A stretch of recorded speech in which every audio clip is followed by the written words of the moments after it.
On va revenir enfin, ça parle un peu des genre comme ça. Des agriculteurs, comme ça. Ça parle comme ça. Ça parle comme ça des agriculteurs. Enfin, on parle un peu des agriculteurs. Notamment, merci à l'Allemagne. En Allemagne, il y a une manifestation stratosphérique de la part des agriculteurs qui suit la manifestation stratosphérique des agriculteurs français, dont on en avait parlé, mais où les médias ont été très minimisants sur tout ça. On va faire un méga résumé sur ce que j'ai pu glaner un peu à gauche à droite vis-à-vis du monde agricole, et c'est très compliqué. C'est très compliqué pour eux, évidemment. Très compliqué.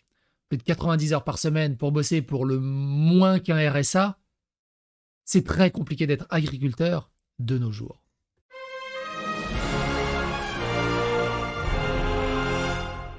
Attention, please.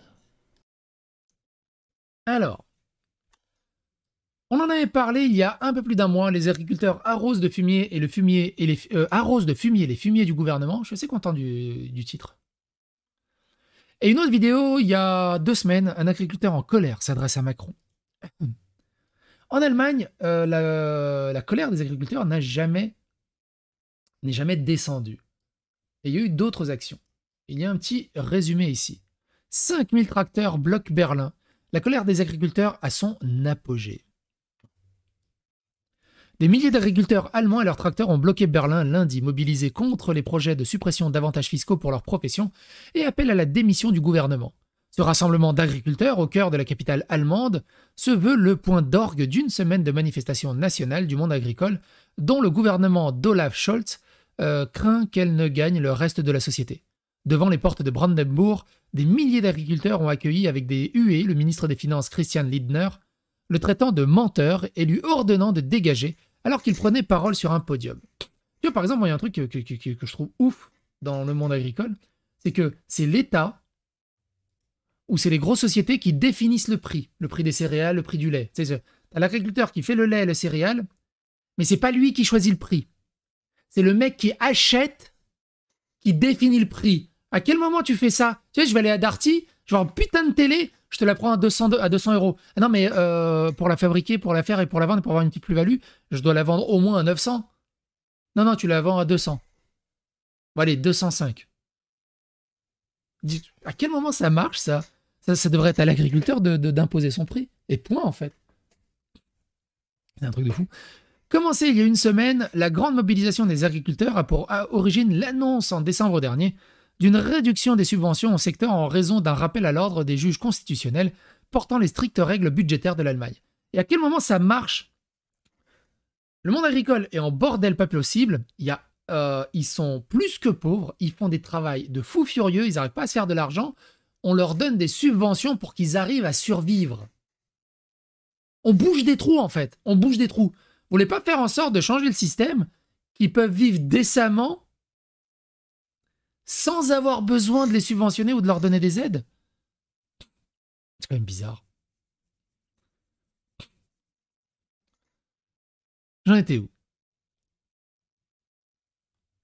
Commencé il y a une semaine, la grande mobilisation des agriculteurs a pour origine l'annonce en décembre dernier d'une réduction des subventions au secteur en raison d'un appel à l'ordre des juges constitutionnels portant sur les strictes règles budgétaires de l'Allemagne.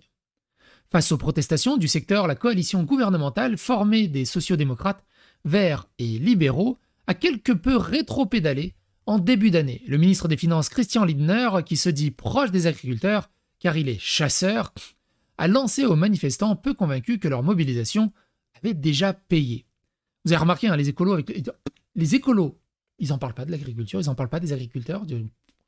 Europe Écologie Les Verts, qui normalement devrait être, je sais pas, rien que dans le titre, tu te dis, bon, bah, il devrait être un peu aussi du monde agricole, ils s'en battent les steaks. Les woke, la gauche, ils savent pas c'est quoi.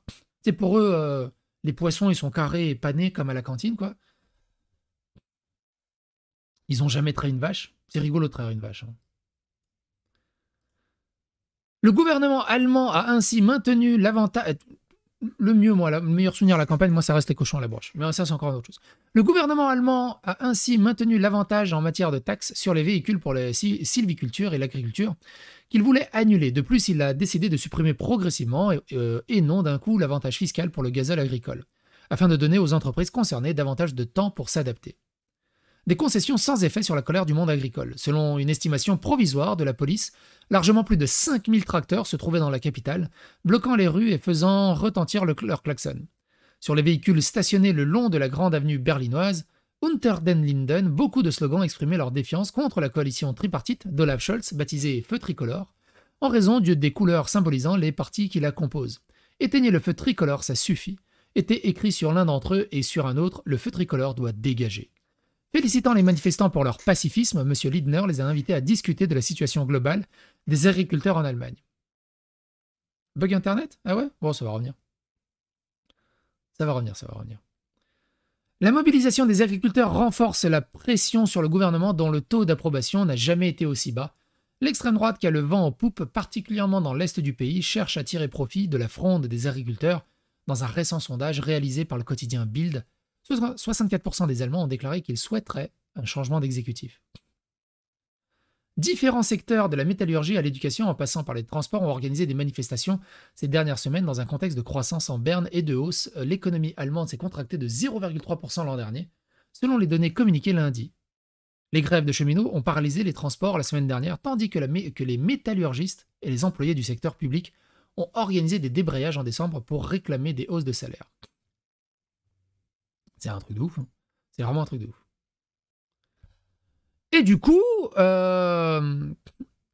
je disais, en France, ça parle. Il y a un article dans la Dépêche qui date du 17 janvier qui dit, qui dit, on va mener on va mener une action qui va marquer les esprits. Les agriculteurs veulent bloquer les autoroutes ce jeudi. Est-ce que vous avez eu des articles sur le blocage des agriculteurs sur l'autoroute? Tout le monde s'en fout. Puisque personne ne nous écoute, on va monter d'un cran la mobilisation et frapper un grand coup. Tempête Laure Serre, la présidente de la FDSEA 31, est particulièrement exaspérée par l'absence totale d'avancée lors de la réunion avec le préfet qui s'est tenue hier en marge de la manifestation du 16 janvier. On pensait qu'il serait attentif à certains points, mais il s'est montré indifférent. Soupire cette agricultrice de Lauragais. Avec ses équipes, elle peaufine actuellement les détails du blocage des autoroutes occitanes dès jeudi matin. Si on continue à faire des choses qui ne marquent pas l'esprit des gens, on continuera à ne pas être entendu. Tous les agriculteurs sont mobilisés par ce blocage. Toulouse, près de 1000 agriculteurs en colère ont investi le centre-ville de Toulouse sans rien obtenir des services de l'État. Selon France Bleu Occitanie, les agriculteurs de la Haute-Garonne prévoirait de se déployer avec les tracteurs sur l'autoroute A64 entre les sorties 26, Lafitte Vigordane et 27 Carbone. D'autres actions pourraient avoir lieu dans l'Aude, les Pyrénées-Orientales et le Tarn. Laure Serre et ses troupes exigent du gouvernement en priorité un accès facilité aux moyens de production, notamment en ce qui concerne l'eau. Pour le monde agricole occitan, c'est la condition sine qua non du maintien d'un monde paysan dynamique dans la région. Les agriculteurs réclament également la baisse des réglementations environnementales qui sont de plus en plus inacceptables et la dénonciation des clauses miroirs.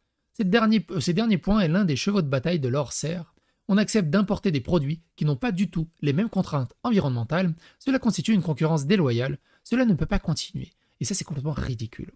On allume le côté, vous savez, le truc bio-équitable. C'est bio-équitable, respectueux de l'environnement en France. On les allume là-dessus.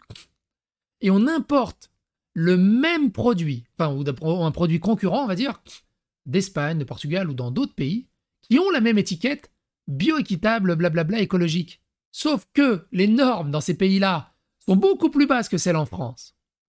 Et donc, ces produits-là en France n'auraient jamais eu cette norme. Mais comme ils viennent d'autres pays, ils peuvent la vendre avec ces normes. Et là, tu dis, les agriculteurs français disent, mais mais on se fout de la gueule de qui, là, au bout d'un moment?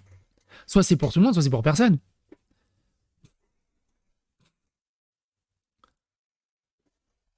Le 19 janvier, un autre article. Blablabla. Là. Une décision sera prise jeudi prochain à l'issue d'une réunion avec les représentants. Oui, non, mais ça, on l'a lu en fait. Blablabla. La colère se répand en Europe, notamment en Allemagne, en Roumanie, en Pologne, aux Pays-Bas, où les agriculteurs entendent marquer leur exaspération face à une précarisation grandissante. On est vraiment à une précarisation européenne des agriculteurs.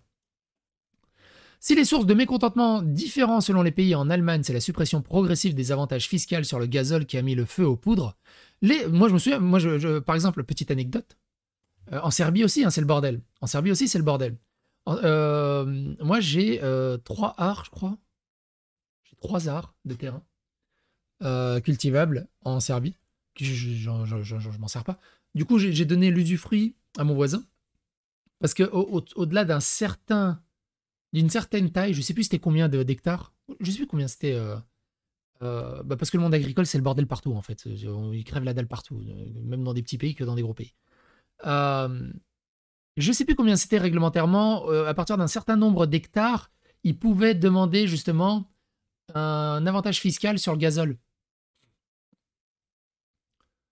Et donc, en fait, je lui ai donné l'usufruit des terrains. Je lui ai dit, ouais, tu payes l'impôt dessus, les impôts dessus, et t'en fais ce que tu veux. De toute façon, je vais pas m'en servir de ces terrains. Donc, voilà.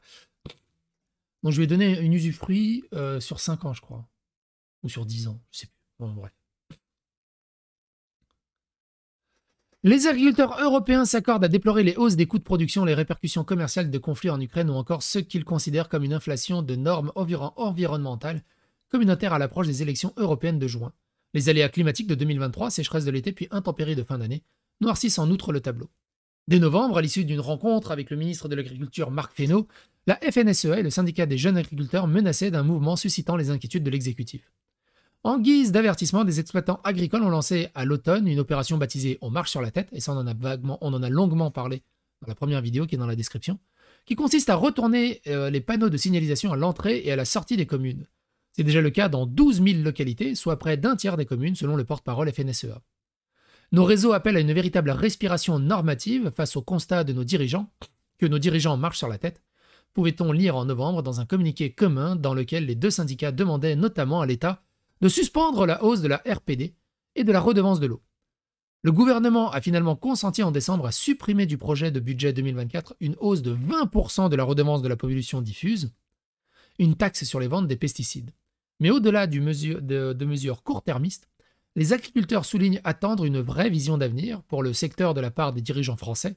Lors de sa conférence de presse mardi soir, Emmanuel Macron s'est engagé à réduire les normes inutiles qui découragent les agriculteurs. C'est pas fini. Et là, c'est ouf.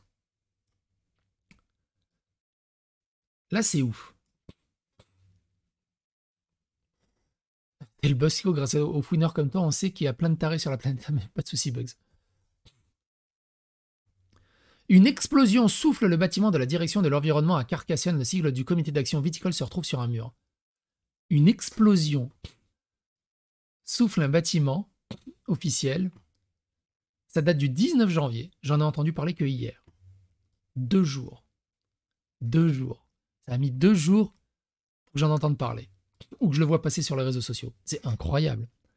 L'action a été menée dans la nuit du jeudi 18 au vendredi 19 janvier contre un bâtiment administratif de l'État. Les viticulteurs en colère veulent faire prendre conscience au gouvernement de la situation économique dramatique dans laquelle il se trouve. Cette explosion rappelle les années 2000 quand la CRAV, Comité régional d'action viticole, s'en prenait aux biens de l'État et aux importateurs de vins espagnols. La mobilisation des viticulteurs ne faiblit pas. Après différentes actions en Occitanie pour montrer la colère du monde paysan, le CAV, Comité d'action viticole, a repris du service. Après des années de sommeil, la branche action des vignerons de l'Aude a frappé dans la nuit de jeudi à vendredi à Carcassonne dans la zone de la Bourriette. Une explosion a soufflé le bâtiment de la DREAL, de l'Aude, de la direction régionale de l'environnement et de l'aménagement et du logement. Le rez-de-chaussée a été gravement endommagé par la déflagration, les vitres ont volé en éclats, une partie des bureaux est détruite, les dégâts sont importants. Heureusement, les locaux actuellement en travaux étaient vides durant la nuit. Plusieurs tags du CAV Comité d'action viticole ont été retrouvés sur les lieux de l'attaque, notamment sur le mur de l'enceinte de l'immeuble, une revendication assumée. C'est la police judiciaire de Perpignan qui est en charge de l'enquête. Le parquet l'a qualifié de dégradation de biens d'autrui par des moyens dangereux en bande organisée. De son côté, le préfet de l'Aude condamne cette explosion dans un communiqué et il rappelle par ailleurs que rien ne saurait justifier de tels actes de violence. Mais même, t'imagines, même quand ils font ça, quasiment un mini-attentat, même quand ils font ça, ça a mis 2 jours à en parler sur les réseaux. C'est incroyable. Tellement les médias s'en foutent des agriculteurs. Pour le syndicat des viticulteurs, la situation actuelle est inédite par son ampleur et sa gravité, et selon eux, Le gouvernement et l'Europe ne semblent pas comprendre ni prendre la mesure du drame. Je ne cautionne pas la violence, mais la situation est hyper grave, pire qu'en 2005. Au plus grave de la crise, la détresse humaine est immense pour beaucoup de viticulteurs. On ne vend plus rien et les charges et la réglementation nous étranglent. J'ai peur que cela finisse très mal. Comme il l'avait promis lors de sa venue au salon Cité-Vie de Montpellier, le ministre de l'Agriculture serait en visite à Montpellier le 2 février prochain. Nul doute que les viticulteurs l'attendent de pied ferme et qu'ils scruteront ses annonces avec le plus vif intérêt. D'ici là, les actions coup de poing hebdomadaires pourraient se poursuivre pour accentuer la pression sur l'exécutif. Après la grande manifestation de vignerons fin novembre à Narbonne qui a réuni plus de 5000 personnes, une nouvelle action de protestation a eu lieu ce vendredi matin à Castelnaudary. J'adore le nom de cette ville. J'adore le nom de cette ville. Ça claque quand même. T'habites où? À Castelnaudary. Ouais. Dans l'ouest de l'Aude. Des viticulteurs ont bloqué ce vendredi avec tracteurs et camions l'accès à l'autoroute A61 depuis le péage de Castelnaudary. Action similaire à l'A62 à Castel-Sarrazin, dans le Tarn-et-Garonne, pour la deuxième journée consécutive, et sur l'A64 à Carbone. En Haute-Garonne, la mobilisation des agriculteurs a duré toute la nuit, une cinquantaine d'entre eux ont dormi sur place. Un agriculteur peut occuper les ronds-points barbecue sans être délogé, puni, aller partout, contrairement aux écologistes, sans être amendé, ni frappé, cassé, plus que les casseurs, sans retenue ni crainte, bloquer la France bientôt sans être traité d'extrémiste. C'est cool d'avoir un tracteur. Il y a des gens qui sont jaloux. Il y a des gens qui sont jaloux apparemment.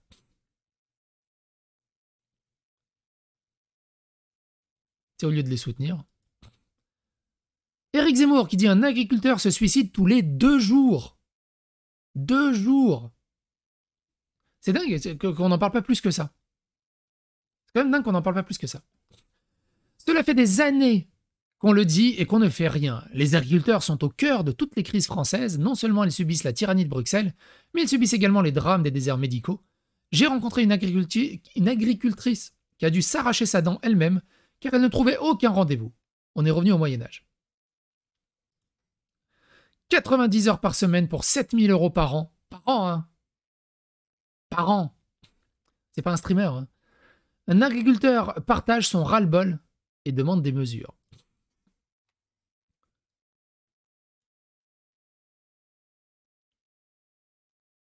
Et après, pensez aux vidéastes qui disent « Ah, j'en peux plus, je travaille trop, je suis en burn-out et tout. » Sébastien Durand, référent grande culture de la FDSEA, demande à Gabriel Attal de venir à la rencontre des agriculteurs qui bloquent l'autoroute A64 avec des mesures. C'est un vrai ras-le-bol, alors que des agriculteurs continuent de bloquer ce samedi 20 janvier l'autoroute A64 à hauteur de ça, on l'a lu, blablabla. Blablabla. Blablabla. Blablabla. Le premier ras-le-bol, c'est la crise de la maladie hémorragique épizootique, la MHE, dans notre secteur du Couserans. 80% des troupeaux sont atteints. Cette maladie transmise par des moucherons piqueurs affecte surtout les cervidés et les bovins. Elle provoque fièvre, amaigrissement, lésions buccales, difficultés respiratoires, boiterie. Elle peut aussi déclencher un syndrome hémorragique chez les cervidés et est mortellement dans moins de 1% des cas chez les bovins. Je suis obligé de faire un petit aparté. Pour ceux qui, je pense que tout le monde connaît Jeremy Clarkson, le gars qui fait Top Gear et The Grand Tour. Par contre, les gens savent moins. Jeremy Clarkson, il avait des terres autour de chez lui, et la personne qui s'occupait de ces terres est partie à la retraite, et du coup il a récupéré des terres, et du coup ils en ont fait une émission. Et ça s'appelle Jeremy Clarkson's Farms, ou Jeremy Clarkson à la ferme. Il y a 2 saisons. Et ils suivent Jeremy Clarkson pendant un an, donc 2 saisons pendant 2 ans, sur sa vie à la ferme. Comment gérer la ferme, comment acheter des matériels, comment gérer des animaux, gérer l'agriculture.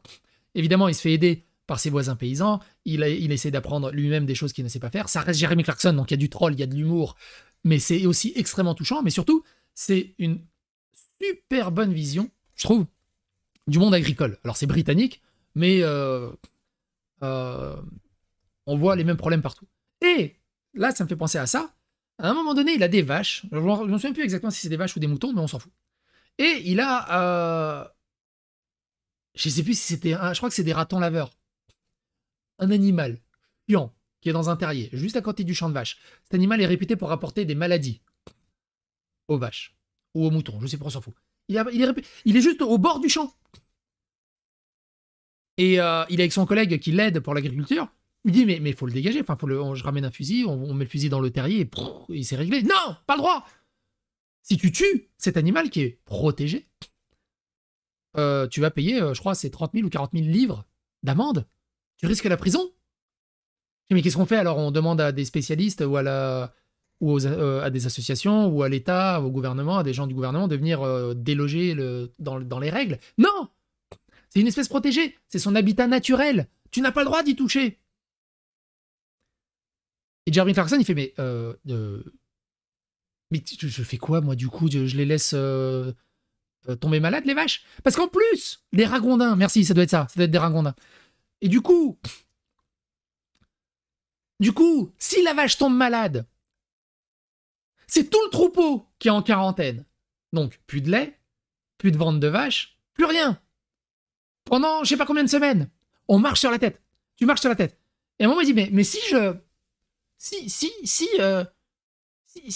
dans la nuit, je viens en voiture et je vais faire un créneau et je l'écrase. On peut pas savoir que c'est moi. C'est un enfer. C'est un enfer. Et, la série est sur Amazon Prime. Elle est sur Amazon Prime. Franchement, regardez-la. C'est incroyable. C'est incroyable. C'est Jeremy Clarkson's à la ferme, tout simplement. C'est sur Amazon Prime. Regardez-la, c'est incroyable. Ah mais putain, il prépare une saison 3. Putain, c'est génial, ça. C'est génial. C'est incroyable. Et c'est sur Amazon Prime. Franchement, regardez cette série. Elle est incroyable. C'est la Clarkson's Farms. Les 2 saisons, elles sont incroyables. Mais il y a des trucs, tu marches sur la tête, t'as envie de péter un câble. T'as envie vraiment de péter un câble. Tu te dis, mais comment tu veux que les agriculteurs s'en sortent avec ce merdier? Et tu vois aussi le problème aussi ce qui est bien par rapport à la saison 1. Alors, je sais plus si c'était dans la saison 1 ou dans la saison 2. C'est ça. Dans la saison 1, ils sont en plein Covid. Ou c'est dans la saison 2. Je sais plus. Et dans la saison 1, ils parlent aussi du Brexit. Comment les agriculteurs britanniques sont en détresse totale à cause de la sortie de l'Union européenne de l'Angleterre. Mais non, elle est incroyable. Elle est émotionnelle, elle est marrante, enfin, elle est incroyable. Faut vraiment regarder ça. Bref, Sébastien Durand dénonçait le fait que les dommages indirects provoqués par cette maladie, comme l'avortement des vaches ou les pertes de lait, ne soient pas indemnisés. Rien n'est pris en compte, c'est inacceptable, déplore-t-il, demandant une indemnisation dans le plus bref délai avant la fin du mois. Deuxième ras-le-bol avancé par l'agriculteur, l'irrigation. L'eau est en danger, l'eau c'est la vie. On a besoin pour toutes les cultures, qu'elles soient en biologique ou en conventionnel. Il n'y a pas de rendement s'il n'y a pas d'irrigation, rappelle Sébastien Durand. Il estime qu'il n'y a aucune avancée de l'État pour que toutes les exploitations aient accès à l'eau et que les services de l'État nous baladent. Il dénonce enfin l'augmentation des taxes sur le gazole non routier, utilisé par les agriculteurs et les normes sous lesquelles ils croulent de plus en plus. C'est un ras-le-bol, on ne se réunit pas pour le plaisir, on a autre chose à faire, on fait 90 heures par semaine pour gagner en moyenne sur le département moins de 7 000 € à l'année. C'est inadmissible. 7 000 € à l'année. Et de l'autre côté, tu sais, t'as les gens, là, on avait parlé, qui fraudent le RSA, les aides, les allocs, et qui foutent rien. Et qui vivent sur le dos de ces gens-là. Il assure que le blocage tiendra en Occitanie jusqu'à la visite de M. Attal. On veut qu'il se déplace en Occitanie. Et avec des mesures, ça sert à rien de venir sans rien. On veut un déplacement constructif, exige l'agriculteur. Le Premier ministre est en déplacement ce samedi dans les Rhônes pour participer à un débat avec 150 Français. Il a promis de faciliter la vie des agriculteurs et de lever tous les freins qui empêchent des jeunes de s'installer. Il doit s'entretenir lundi soir avec les responsables des syndicats alliés FNSEA Jeunes Agriculteurs. Et il y a un dernier truc que je vais vous montrer, que j'ai mis de côté. C'est le Jarl qui discute avec des jeunes agriculteurs et vous allez voir, c'est très intéressant.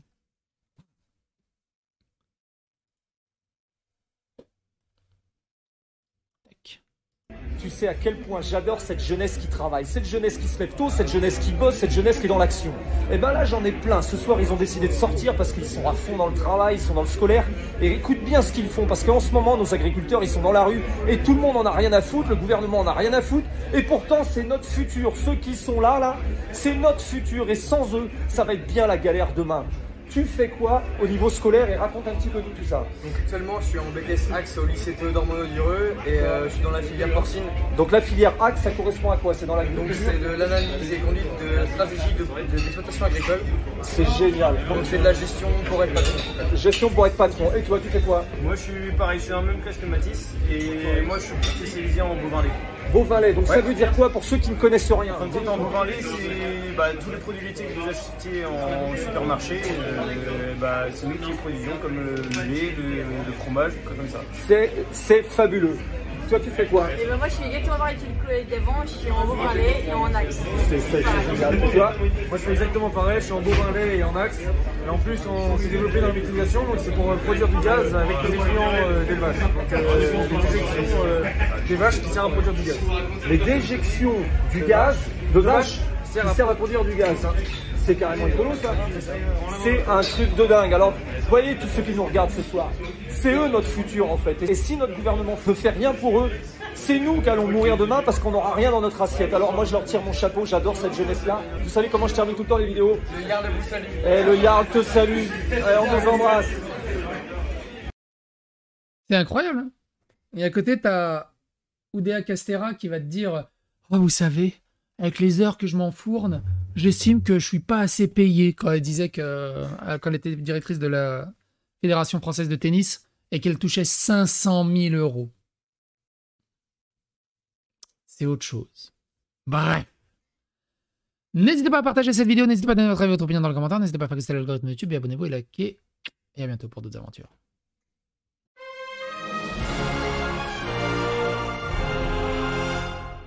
Attention, please.